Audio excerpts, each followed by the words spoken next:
Welcome once again to Strip-Till Farmer Headquarters, aka my office. Noah Newman here for another National Strip-Tillage Conference preview, and today we're hearing from Anne-Marie Journey. She's going to be giving a presentation at the conference August 8th and 9th in Madison, Wisconsin, about how to make your operation more corn rootworm resilient. I caught up with Anne for some insights about the Billion Dollar Bug.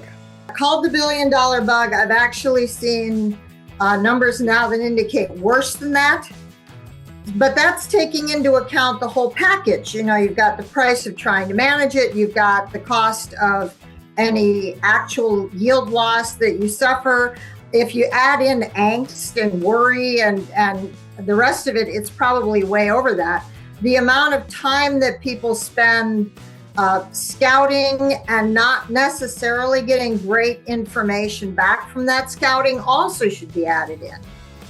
So this is an insect that, although we have been trying to control it, control, always put in quotations, or manage, also put in quotations, we've basically been presenting it with a series of existential crises for 100 years or so. And what we've done is we've kept revealing its ways of getting around what we're doing. Yeah, like you said, there's no magic bullet until you can't really control it or anything, but there's some steps that farmers can take to have better success at making their farm more rootworm resilient, and those will be some of the things you'll touch on at the conference. Those will be some of the things I'm going to touch on, and I'm doing a lot of reading right now to make sure that I'm just completely up to date on everything. But one of the things I can say going into the conference is that when we approach the rootworm as just a problem that has to be solved, right? You're not taking into account the animal's biology.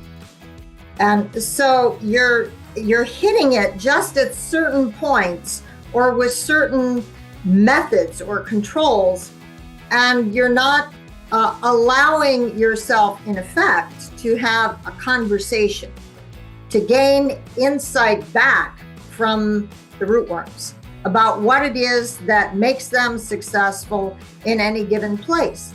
And the more you know about what is making them successful, the more you might be able to do, and I do say might, because this gets to be a numbers game, the more you might be able to do to make their life more complicated.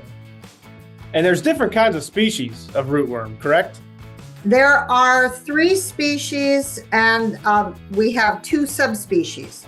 So there's the Western and the Mexican corn rootworm. Those are 2 subspecies of Diabrotica virgifera. We have the Northern corn rootworm, and then we've got the Southern corn rootworm. And the Southern corn rootworm has a really wide host list of plants. It's also known as spotted cucumber beetle.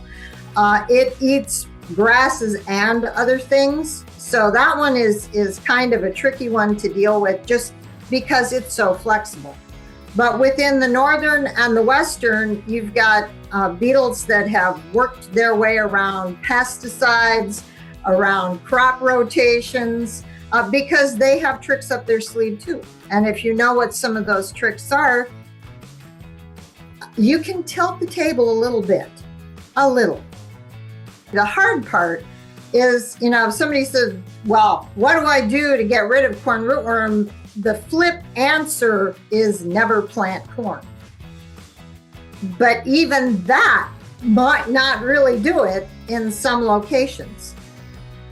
So the key is, as you put it in an email chain we had a few months back, is the key is to think more like a corn rootworm. Exactly. So what is it that makes a particular location really attractive to corn rootworm? If you can start thinking like a corn rootworm, if you're appreciating what it's looking for, if you start thinking about how it's moving around on the landscape, and this gets to be a landscape-wide question. So if you have the one cornfield in a very large area, the rootworms will find it, because they are capable of some pretty long distance flight. If you have one cornfield in an area with a lot of other cornfields or with a lot of other potential host plants, they may not all find it. Well, before we let you go, how about you leave us with 1 or 2 fun facts about corn rootworm? We don't want to give too much away. People Not giving too much away. Watch your presentation, but maybe 1 or 2 fun facts for the road. Okay, fun fact number 1. Corn rootworm larvae can be a little picky about what they eat, but they don't get to the point of being picky until they are at the point of sticking their face into a corn root or a not corn root. And then they make their decision based on whether or not they're going to eat this thing. Now, a while ago, before even I was in graduate school, so, a while ago, we had a couple of people very seriously about trying to figure out what it was that attracted corn rootworm larvae and how they made their decisions, take parts of their mouth parts off. And if you can imagine with a larva about maybe that long, tiny little thing, managing to burn off parts of the mouth parts without getting everything else burned off too. And they found that if you took away these sensors that allow the corn rootworm to decide what it is eating, you could get it to eat things it wouldn't normally eat. So they were showing that these larvae were making decisions. Now, I have seen the larvae, watching them under a microscope, make some decisions in real time, but I'm not going to say exactly what that was because that's part of my topic. Now, how's that for a tease? Really looking forward to Ann's presentation. You could learn more about it, download the program at strip-till-conference.com. You could also reserve your spot and cash in on those early bird savings. August 8th and 9th in Madison, Wisconsin. Hope to see you there.